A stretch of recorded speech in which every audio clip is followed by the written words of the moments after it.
I majored in math. I got a degree in math, but I took the courses because it was easier for me. I got a job at Episcopal High School in Alexandria, Virginia to teach math. I really got into math. When you're teaching something, you really get into it. And I thought, man, I'd like to get a master's degree in theoretical math. So welcome everybody officially to the College of Science Dean's Distinguished Alumni Q&A series. This is the first of these series, and we are honored to have with us this day Mr. Kirk A. Preiss, who is a graduate of, received his Bachelor's of Science in Mathematics from the University of North Carolina, Chapel Hill, Master's of Science, Theoretical Math from George Mason University, MBA from Duke University. He and his wife Donna are the founders of the Preiss Company. The Preiss Company, which was founded in 1987, is the third largest off-campus housing company in the nation. They operate in 14 states and 30 markets, and the company manages a $1 billion portfolio. Prior to joining the Preiss Company, Mr. Preiss, his accomplishments include his time with NASA, where he developed a white paper on orbit determination algorithms, which laid the foundation for today's GPS. His work on nuclear reactor and mathematical models. He did some work on mathematical nuclear reactor mathematical models for nuclear plant operations in the 80s, and patents on local area networking or land bridging in the early 90s and the architecting and implementing of one of the first high-speed internet infrastructures for off-campus student housing in the late 90s. In 2002, he was appointed by North Carolina Governor Mike Easley to serve on the North Carolina Science and Technology Board. So we are pleased that he's here to visit. This is the first time you've been back here. So when's the last time you were on campus? Thanks, Ted. Well, honestly, I did come back, let's see, 77, I graduated. I probably came back in about somewhere in the 80s, to see an old professor, and then I think that might be it. I might have come back one other time. Okay. I really haven't been back until I got the phone call from you, and I started thinking about it and all of what I learned here and all that experience. It took me back to the sort of nostalgically coming back, and I went, oh my gosh, I need to get back there. and then fortuitously you called me, and here I am. So, So what did you enjoy most about your Mason experience? Well, I was in grad school at the time, and I really was. I was actually at that time I was teaching at Episcopal High School, and I was teaching math, coaching cross country, and I really was just coming here to get a master's degree, because I thought that might help me with something, and since I got my undergraduate in math, I went in and got the master's in math. I would get a master's in math. Loved teaching it, but I didn't realize once I got here, and this is 77, it was a lot smaller, but it was a neat campus, and I commuted here in kind of a night school thing. But the professors and the feeling that this university had, and I really got into math at that time. And I hadn't, I taught math, but I wasn't really into it. And I really got into the theory of math. And I guess my biggest memory was actually that. I had a professor named Klaus Fischer, who I worked on my thesis with. And it really got interesting, and he's a close friend and all that. And so that's what I remember. Now, that's different from undergraduate. This is a graduate thing, and that's how I, honestly, but it was a great school, and I really knew that it was bound to grow because of the beginnings of what it had, from an academic perspective and everything. So, but undergraduate was less about academics, to be honest with you, but graduate school. What was undergraduate about? You guys really want me to go there? I'll tell you something. I'll just give you some insight on. So I was born in California. My parents my dad got a job with IBM at some point, and when I was in junior high, I moved to New York, and then IBM moved south, and I moved to North Carolina. So growing up, I had like different cultural situations that were completely different, and I didn't know what I was going to do. I know that you're supposed to get good grades so you can get into good college, and you're supposed to, and get a good job and that kind of stuff. So, so I worked hard and got the good grades, but I really, when it came to college, I got out, and I had a lot of options in colleges. And if I was in New York, I probably wanted to go to Cornell. That sounded pretty cool. And in North Carolina, I thought I'd go to UNC. It's a little college town, a lot of fun. I had no thoughts that it was going to do anything for some career somewhere. I just thought I had 4 years, and I'm going to, live the college life. So, so that was my thing. But math, I majored in math there, and I also met my wife there. So things like that are mostly what I got out of college. And I got enough math and stuff to actually get a job at Episcopal High School. And that's where I really started, evolving to whatever it is that I wanted to do. So a lot of times it's not where, you think you're going. It's kind of as you go, you get to things and then you do them. So kind of a long-winded answer, but. No, there you go. And one of the questions is tell us about your career, but you kind of talked about a lot about that. Could you talk about sort of what are your thoughts about the future of your field? I guess you can pick any one of your fields, or you can talk about all your fields, because you've done it. You've gone from teaching math to working in industry, and to being a commercial real estate developer entrepreneur. So I guess talk about sort of, I guess, you can pick any one of your fields or all of them, and talk about the future of, your field, and for the future of students who they have an interest in doing some of the many things that you've done. Well, it's a good question. Everything that I've done, and I've, from teaching math to, working with the satellites in NASA, to back in the early days of the 70s, to working with nuclear plants, nuclear models, and also at IBM, and bringing on this internet stuff, which is pretty cool. Actually, a lot of the stuff I did, GPS came out of one thing, and it's not me. It's a lot of people working on these things, and the internet came out of another one. We had to get everything together, so that the internet could happen, and across the world these things happen. But a lot of they were all really exciting and fun. So they all had an aspect about them that when I took the job or when I went into it, I was really excited about it and what it could be. And I think I had kind of growing up, I was thinking that someday I'm going to have to get a job and actually work, and then make money and support a family and do all these kind of things.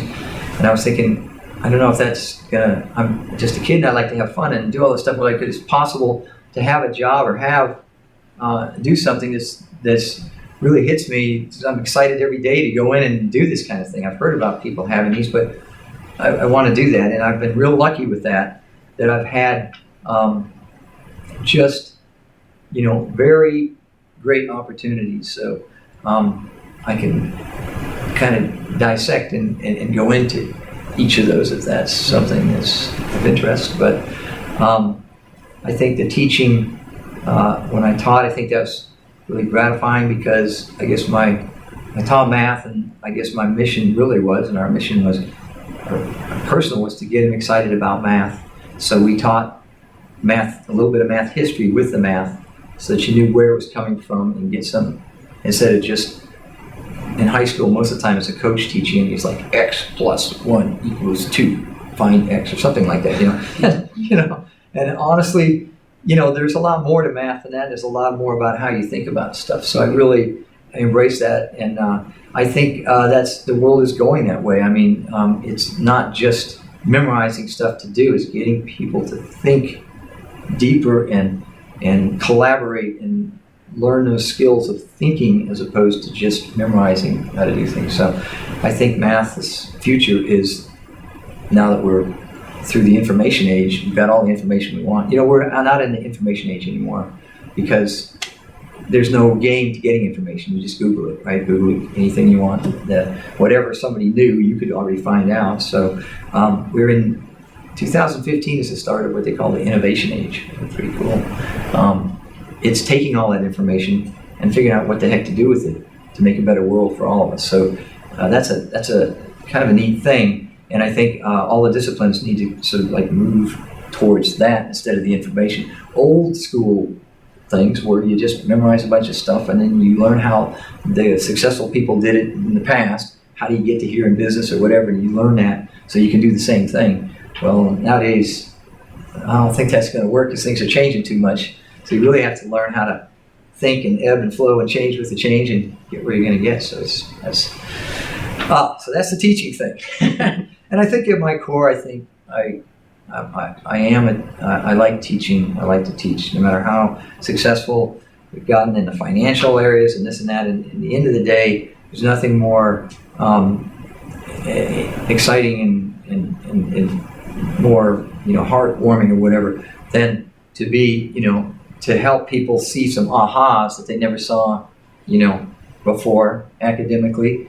To be a parent and have kids that you can share and go through things with and hopefully help them a little bit and help them to actually help themselves figure out things that we don't know. And then to be a manager of people, you're really doing that, teaching, parenting, supporting. So and then to start a startup company and be an innovator, all those things, they are based on you really caring about doing something really neat and having a bunch of people and working together, camaraderie with a bunch of people to make something happen and sharing information. So it's all kind of comes down to originally the core of teaching. So now, as far as the sort of scientific stuff, that's just incredible. And I could go into all the details we talked about earlier about the computers we worked on that were the largest in the world, and there were only 2 of them, but all they had was 4 meg of RAM and 1 gig of hard drive, and that cost millions. So there's a lot of experience in that. But this Moore's law or whatever that's making everything get smaller and smaller. It's no telling where this thing is going to end as far as artificial intelligence and everything else. It makes you wonder, what do we really need to know? I mean, it could be there.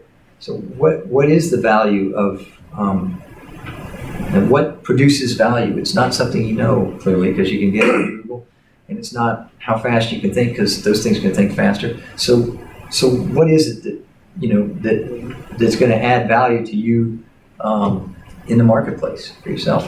And that's going to be your ability to work, collaborate, and work and get things done, and it will be not the normal things that were classically learned in school. Mm-hmm. So I think for the technology industry, that's really exciting. We are in, as I said, the innovation age, and this is the most exciting of all ages, from the Industrial Revolution to whatever. We're in an innovation revolution, and new cool stuff is coming up so fast we can hardly get one before the next one's coming. Think of all the apps that are coming out. It's just incredible. So and then the final thing is finance and business. I did get far enough along in there, and I'm kind of a theoretical guy, as you can probably tell, and stuff, and thinking all over the place on different things. But I thought, well, a lot of times, if you really want to accomplish something, there is a small matter of money that's needed. And so the sort of theory and science of going out and raising funds and being very successful is not just for your own, get a bunch of money or something, Bill Gates or Steve Jobs or Warren Buffett or something. I don't think they were in it to see how many billions they could stack up. I don't think anybody just gets a bunch of money is really that. There's a greater purpose to that, and that is that with that and a successful business, you can then drive agenda of things that not you, but everybody in a company can help and use that to drive these different agendas of things that you might want to do, and creative ideas and things. So I think business in general, there's a kind of a modern theory that's coming out now where people are a lot more productive and the business is a lot more successful and makes a lot more money if everybody's in it together as a big team. It's a flat organization. Everybody's excited about what they're doing. There aren't the standard org charts where human resources goes out and puts you in a box and gives you an interview, and then that's what you are. You do this and you can't do that, and that kind of thing. That's not what this is going towards. And any business that's stuck in that sort of paradigm with a lot of politics and a lot of, boxes and then human resources. I mean, so what do we need to do? We need to have we need to make a company here. Okay, so what do we need to make the company? Well, we're going to need some resources. Okay, so what kind of resources are you talking about? Well, we're talking about capital resources, first of all. What's that? Oh, money. Oh, okay. We're talking about computer resources. What's that? Oh, computers. We're going to need some these resources and that resource. Oh, yeah, and let's throw in some humans, too. I mean, we get some humans in this thing. And they're human resources. They're not. They're human sources. Human source, not resource, but source. It's the whole purpose of the company is the humans that are in it. And these companies that are really all about, I'll just say one thing about our company where we kind of realized at one point. So, a lot of these companies, old companies say, customer is first. Got to satisfy the customer, keep the customer happy, blah, blah, blah, blah. And, I thought, yeah, that's true. I mean, because otherwise customers are the ones that are paying for this thing. And, if you don't keep them happy, that could be a problem. So I started thinking, if you're not happy, like how can you make someone else happy if you're not happy? You got to be happy first, and then you can make someone happy. So if you really want to make someone happy, you got to make yourself happy first. So I said to the company, I said, look, I get this straight. The most important thing in this company is you. Okay, so the people in this company come first, not the customers. Us, we do. We just need to know what we all want to do, where we're going, how we're doing this thing, and get excited about that stuff. And then let's make the customers happy so we can keep the party going with ourselves. So we actually do have in the company, and next week I'm going to Nashville. We've got 150 people, and we do student housing where we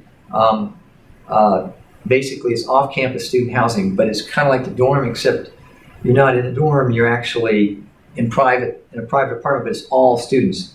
And so the idea is that during our mission is that when people are in college, these 4 precious years of college are as many as you can get, really. It's great stuff. It's a great time in your life to get between when your parents are bringing you up and when your job. It's hard to know who you really are until you get to college because your parents are telling you who you are, really. And they're not doing it because they want to tell you who you are, and they're not really directly trying to do it. It's just that when you're living at home, there's things that they kind of think you're going to do.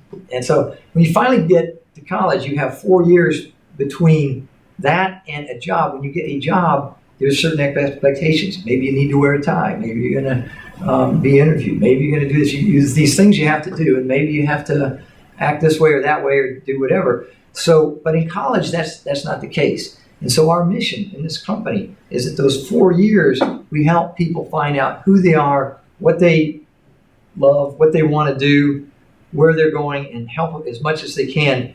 Because after you get a job, sometimes you forget who you are, and you wake up at age 40 or 50 and you go, is that the job I really wanted? I don't know. So that's why it's important to have those. And so what we do is we have sites all over the country, from San Diego, California, to up into Pennsylvania and down into Florida at these universities. And we will have a team of people, a manager, assistant manager, and a group to do that. Well, we bring them all together from across the country twice a year for a reunion. It's like a giant fraternity, sorority, party, whatever. And this is called a strategic planning session. And it is all about hooking up with all these people. And the last time I did one of these things, I could stay up when I was in college. I can't stay up as much now, but I was up 4 nights till like 2 or 3 in the morning. You can't resist it. I mean, it's just too much fun. And all these people feel like they're still back in college living it, and they come together like that. And they're not getting paid huge amounts of money or anything, but I think as much of anything, the job itself, one of the big things they love about this job is this camaraderie. They feel like they're still like in school. So anyway, so it's a lot of talk. Well, I was gonna say, well, thank you, because actually, you kind of answered my last 2 questions without me asking. Because I was going to ask you sort of all the enterprises you and Donica have created. Why student housing? And I think you touched on this. Clearly, there's a strong passion for college life and for students. Yep. And sort of, I guess, what I was going to ask you, sort of, what would your advice be to Mason students, college students? And I think more or less, I think you kind of covered. But if you want to maybe sum that up, and then maybe open it up for a few questions. Perfect. Yeah, and I'll be quick on this one, but it's pretty simple, really. I think, and this is first of all, advice. Things change so much that, whatever, and I can only give you my perception on it. And I feel like I've had a pretty fun, happy life so far. So, but really, really look for your passion, something you can get into. And even if you end up with a job, don't worry, like it's a job, it's not really your passion and what it is. Look around in that job, see if there's something in that job that you really, like is really cool, you really like. And as you find your passion, go towards that. And if you're gonna, and you'll find as you do it, you'll say, well, what would really be cool is there was a company that did this and did that and whatever. And at some point, if you want to be an entrepreneur or whatever, then you go ahead and start one of these. But all these entrepreneurs have had like a vision or a thing they're seeing, and it's not like they were really that smart to know anything. They just woke up one day and said, man, this ought to be done this way or something. Well, I think I'm just going to do it. And don't be afraid to change your job or change what you're doing or change your way you're thinking about anything. Just do that, get excited about it, get with a bunch of people that are also excited about that same thing. And then, at that point, I think the rest of it is just, that's what you need to do. And don't get stuck and don't live somebody else's life. Live your life, not someone else's. Figure out what you want to do, who you are, and don't be afraid to change. All right, how about that? Sounds good. All right, questions? Questions? I know you guys talked before this all started, but yes, Zell? So I know you said when you were getting your master's that you had to do night school and you had to basically go from work to school type of thing. So my question to you is, how were you able to integrate your other reality from both of those? Like, how are you able to still remember, like, you're a human being that, lives a life outside of education and work? Like, I'm just curious, like, how did you go about that? Oh, good question. Very good question. Because I have to throw this out, but I went to a lecture, not a lecture, but a keynote speaker, this guy, Jack Welch, who was the head guy at GE, and he was up there, has been interviewed like this. And they threw out questions, into the audience. Now, Jack Welch is a tough guy. He's all business. He drove that thing and he made that money and he did it. He's a great guy, very respectable. And somebody asked him a question. They said, Mr. Welch, how do you deal with family and balance in life? And Welch said, balance? Why? You can't get to this point and do this thing without being totally focused 100% all the time. And if your family wants to get ready, they got to just kind of go with it. You balance. So it was kind of interesting. His wife was actually in the audience, and she kind of like said, I said, yeah, that's the guy. and to me, I probably could have asked that exact same question because, and then this guy kind of shriveled into his, his chair and, whatever. The fact of it is, I think balance is the key thing to life. It's like one of the yoga premises or whatever. Balance is what everything's about. Everything connects together, and no matter what you're doing, you're going to get excited and focused on certain things, but everything else plays into it. So at that time, I was teaching at Episcopal High School. I had a baby, and the wife and baby. And my wife was always wanting to. I mean, she was teaching. We were both teaching. She was a teacher at a teacher's degree. We both met at Chapel Hill, and she had a lot of stuff to do. So I took a lot of the what was classically the mothering stuff, like cooking and taking care of the kids and doing all that stuff. As I was teaching, I could kind of do that because we lived on campus, so we could do all that stuff, and took the courses. So it is in some ways tough to have this balance, but in a lot of ways. So maybe you get an A, maybe you get a B in a course if you balance yourself more. It's actually probably healthier in the end to go ahead and not push it so hard on that and go ahead and do everything. Because I always, my whole life, anytime you get in a situation or whatever, or you get real stressed or you're trying to do this, best way I figure to do is just kind of back out of the whole thing and say, no, wait a minute. What am I trying to do in life? What really matters to me in life? Where are we going here? And it's amazing when you step out to there that you can then come back and go, oh, the answer to what I'm doing is simple. Here, I'm not going to do this, or I am going to do that, or whatever. It's like one of those things. And I actually think I might have gotten that thought at George Mason. And here's why.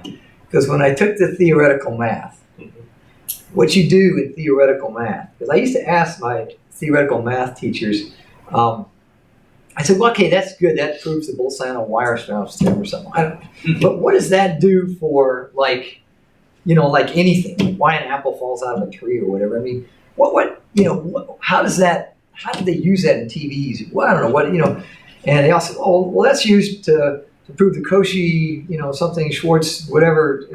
This is always, a theory to prove a thesis. I said, that's interesting. So I thought, what is this theory anyway? What is it used for anything? What I figured is, you take stuff that's real, stuff you build it into an abstraction. So you know how to add numbers, and the integers are a certain thing, but they're also a group and a ring, and you build an abstraction of that, and it don't have to be integers.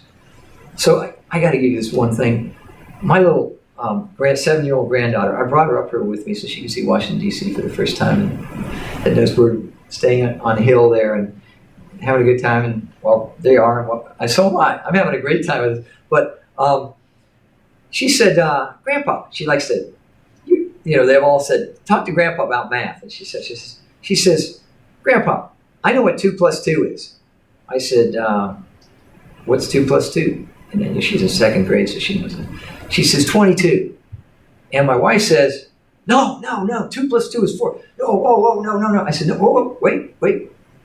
2 plus 2. 2 plus another 2 leaves 22. So in some context, that's correct. I said, if you get into math, you'll realize that, putting two things together doesn't have to mean the classic standard plus that we all know about in adding them. It could mean something else. And so these are operations. So what do? You bring things into abstraction that brings you to a higher level of understanding. You solve some things and you learn some things about abstraction, and then way over here where you never guess it, drop it back into the real world. And you come up with incredible ideas that these people in this thing over here would have never, ever been able to get there.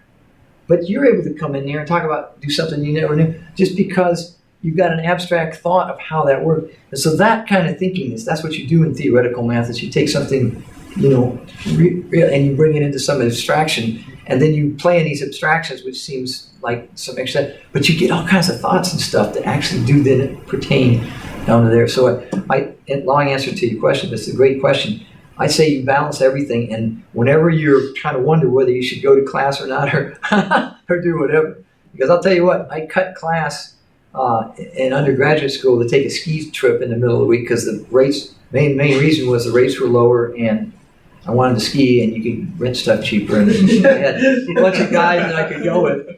And one of the guys wanted to bring some girls along, his girlfriend and a couple of her friends along, And the girl I met there is Donna, my wife, who, and the rest is history. But, well, what if I said, no, I've got to stay here and study? So there's a lot of serendipity to life that honestly, but if you can go to a higher level in a way and figure things out and try to balance and put all the pieces of your life, from exercise to any piece. I got up this morning and said I don't have time to run, and I came in a little bit late, but I thought maybe I should, because it clears my head and I can think of stuff. So anyway, so I would say try to balance everything and have those people around you. If you really have the right friends in the right community and you're in the right situation and you really get in the zone, they all want you to get in the zone and they're like cheering for you. Just like, if you're the one in basketball that's scoring all like goals or whatever, feed them the ball, man, feed them the ball, And so if you have that kind of environment. So, any other questions? I'm taking too long. No, please. Any other questions? Yes. Well, what made you kind of change your career path from something like mathematics to founding a company and getting into business? Like, was there a specific idea or a specific opportunity that came about? Oh, Kiana, very good question. Very good. No, it kind of evolved, but there are some things that we all have inside of us. I like the beach and surfing and doing stuff. And when I was younger, this new thing came. A guy showed me this thing one time. It was, you could take a piece of plywood, cut it in a circle. You have to get a saw and cut it in a circle and bevel the edges. And you could throw it out, not just on that much water, almost like no water at all. Just like, this is, it's 1960s or 50s, 60s or whatever. That was revolution. And it would hydroplane and you could run and jump on it. And this is skimboarding. And I said, well, where do you get these things? He said, you can't get them anywhere. I'm going to make a skimboard factory. I know what I'm going to do. So I got in my garage and I started building these skimboards. They were way too expensive because you had to cut the thing and it took way too long. But just that thought, I mean, you don't know what it's going to do. And then you become an entrepreneur and you find something else and you do whatever. But it's seeing something really cool, getting a really neat thought, and then doing it. So early on, I had this maybe in the mind of getting a company started. And I did, when I was in college, or right out of college, I guess, I started, we were working construction for somebody, and I noticed the painters got paid a lot of money, and I didn't like what I was doing there or whatever, and so I thought, well, I'll just start my own paint company or something, and we kind of did that. So you're getting things about, you don't have to be an entrepreneur starting a company and doing all that kind of stuff. But, if it comes to you and it's something that you want to do, you do it. So, and answer your question, a lot of times these things just happen. Now, so I started out with teaching, and then I got into, the other thing is I love to play Monopoly. I just thought that was the coolest game of all time. And so as I got with IBM and we started getting a little more money went up in my career a little bit and stuff. And I thought, well, I don't want to put this in the stock market. I want to buy these little houses, single family homes or something, and rent them out. And then, then I would own this thing. I have the American dream, own these homes. And then I'd get to age 50 or 55, which I'm far past that, and I would have all these little homes, and a few of them, and then I could kind of retire like that and do it. So that's kind of an idea that how much, and if you do go out there and you get, I think it's 4 houses, or maybe a 5th one, you can trade that in for a hotel. So I thought that would be pretty good. But anyway, so but the path was interesting because the rest of the company, the way that company ended up, and at that time I was at IBM and I was doing internet stuff and everything else, but I was just doing that as a kind of a hobby, doing that. We found out that the houses around the university, like these houses that are right across from the university, by the time people were like juniors and seniors, they got so excited because they're like, we're moving out of these things and we're moving into a house. Wow, a house, just you could, freedom, and you're in the house and it's just going to be great. And those houses would rent for sick amounts of money because everybody would pack in, especially if it was a house where everybody wanted to be, hang out, whatever. So We started out in that way back in the 1990s or whatever, and one thing led to another to where we ended up doing building kitty condos, which were they called them kitty condos, but they were basically the people thought the houses were worth so much you could build them a lot cheaper, so we just started building them. And we built about 800 of those, and then we got into North Carolina State and Clemson. We became so involved in providing that housing environment, really started thinking about what do we do for students when they're in that, and really actually complete the university mission, which is not just all these courses, is also to learn to make a lot of friends and learn a lot of people, learn who you are and all this kind of stuff. And so it was at that point, and by that time I went ahead and got that MBA. See what this business thing was anyway. And at that point we really went up to Chicago, New York. We were able to get some big money from people like the Pritzkers that are the owners of all the Hyatt hotels, and it was pretty exciting, heady trip to be up there doing all that, and then all kinds of pension funds and sovereign money, and the rest is history. It came, and then we ended up, with apartments all over the world from the east to the west. I got real excited when we got the place in San Diego because, as I told these guys earlier, I love to surf, and so when I go down, I have to go down and check that place out a lot, make sure it's doing okay. And when I get with the staff there, first thing we do when I come in is get up in the morning and go surfing and get things started on the right way. So, that's how you do it. Did that answer that? Okay, thanks. Any other questions? Sure. So Matt? you talked about in grad school, basically trying to figure out what did you want to do in life, and not just like career-wise. And you're already so accomplished, like you've already done so many things in your life. What else are you trying to do? Like what else are you trying to accomplish in life? Oh, wow. Great question, Matt. I guess, you go through life, and a lot of it in the beginning is I actually took this course in my MBA school that was the one course that was not so much technical and all the stuff that you do, but it was more about you, your life, all that stuff, and it was kind of interesting. The guy said between the ages of 0 and 20, you're somebody's kid, so that's how you know yourself. You keep your parents happy, all's happy, whatever.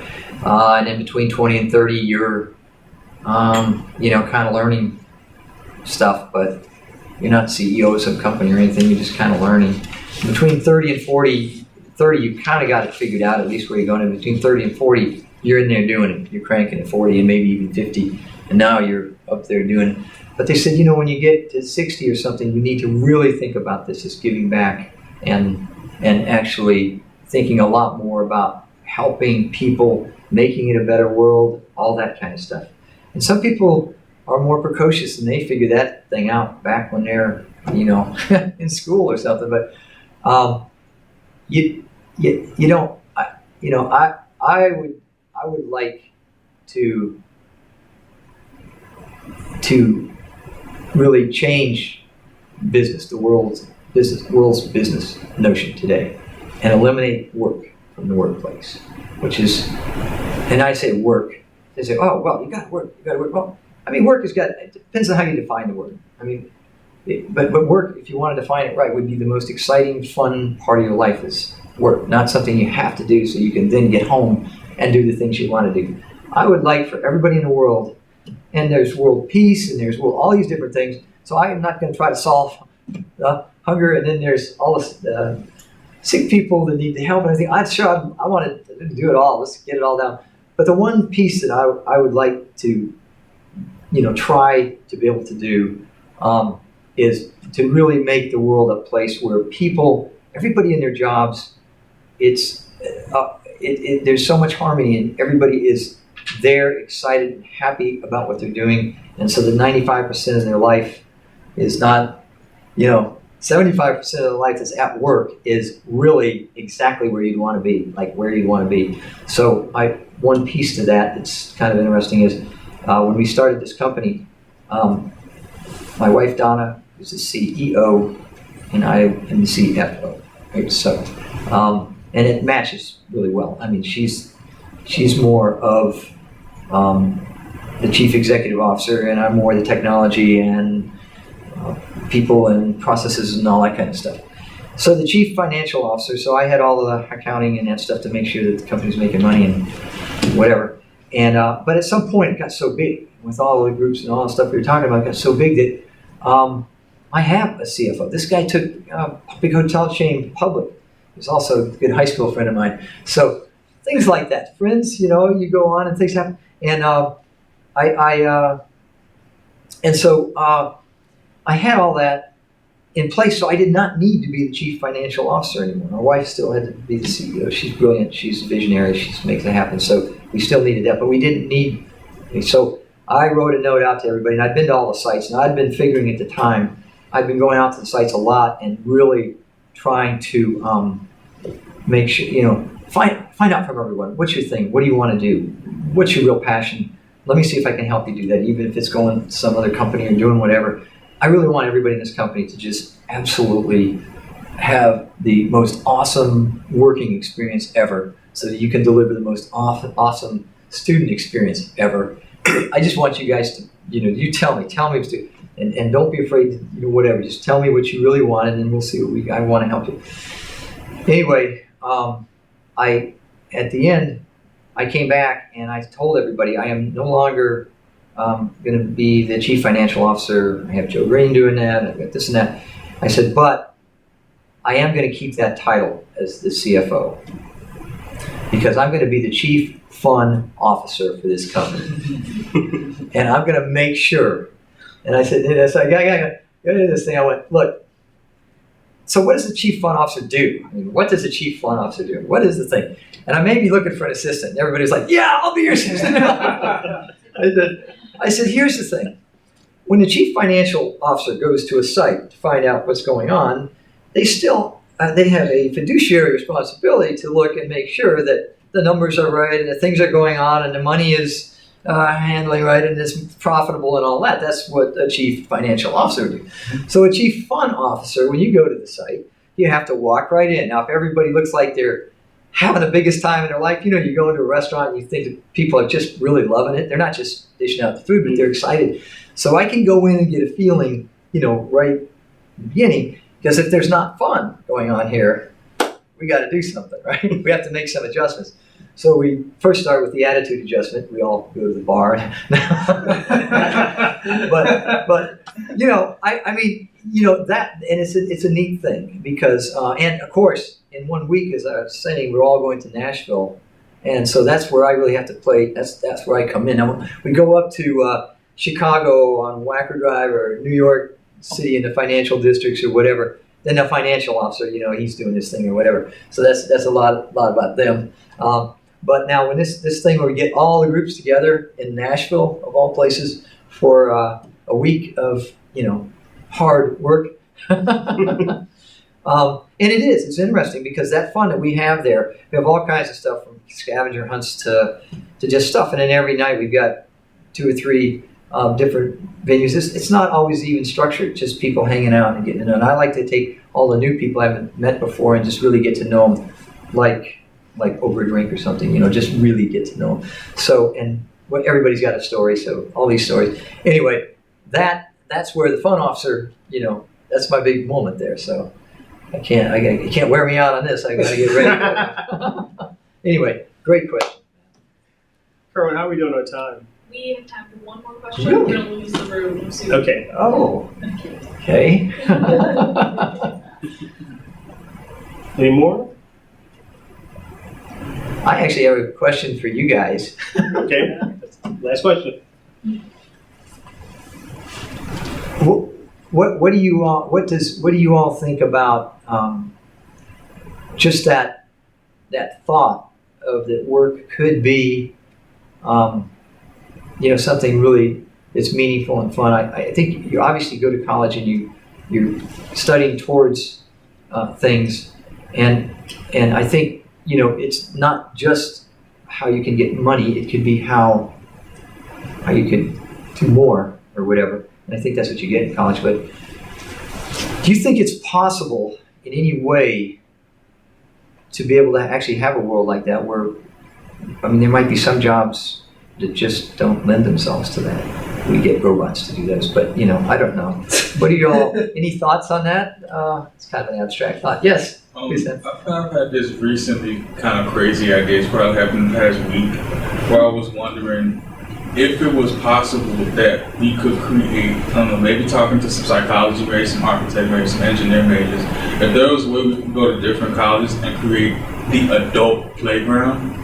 Yeah, so love it. It's like, you know how you have a yes. elementary school recess place, like trying to create some like ideal thing, like, you know, goes deeper than just playing like video game, go deeper than like just playing like a pool or arcade game, but like this general playground that of course is free, that different colleges can have based on their environment, you know, and because I don't see the immaturity in play, because you know, they'd be like, why should grown people have a playground? But I'm like, yeah, they do it in schools for a psychological reason, meaning they're trying to do it so that the kids can get a break from the process and then come back because then they'll be refreshed. Yeah, that would be something that we all need as college students, because I think we're all tired of all-nighters and coffee. That's right. That's right.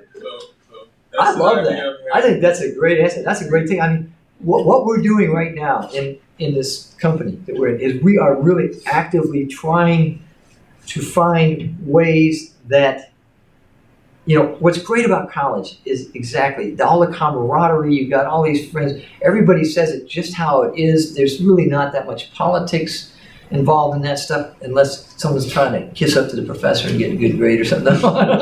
No, but honestly, everybody's real open and honest, and if there's something, and they're all excited because they've got future plans and stuff like that. If you know, so we you know, if something like that can be if the jobs that are out there can look at it that way, and they can all collaborate. And maybe, and I think about it, we've got all these different sites. This is getting me thinking, and we're brainstorming. We've got all these different sites, and they all kind of got their own situation. We're very much bottom up, so we try to let them, empower them to do what they need to do for their university, wherever they are, and there's all these sites and everything. But when they all come together, they share all these ideas and they collaborate. Well, what if all the companies in the world and all everything that people that are working after you got out of school and you were, what if you could come together and share all these ideas and have it not be political, not a big conference, not a big, whatever it is, but it got that going and at every level, not just the top execs or the this or that. I love that we go to some of these big high level things, and I always take somebody that's, you know, just starting or whatever with me. I love to do that because it's a lot more fun to see someone like them going, whoa, that's the guy that's, you know, whoa, wow, you know, and oh, there's Donald Trump, oh, you know, or something like that.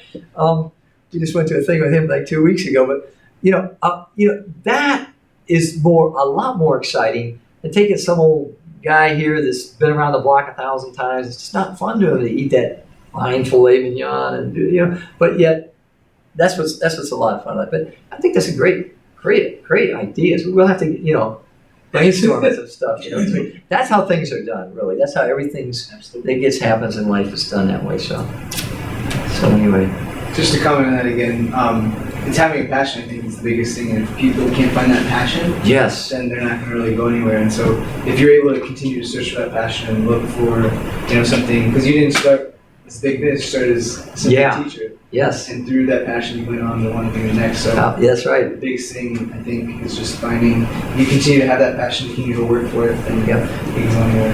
Good summary there. That's my summary right there. That's it. Thank you, guys. Really, thank you so much. This is just so much fun for me. I had a lot of fun. I know that. Well, thank you so much, Kirk, for coming here. We appreciate it. Thank you.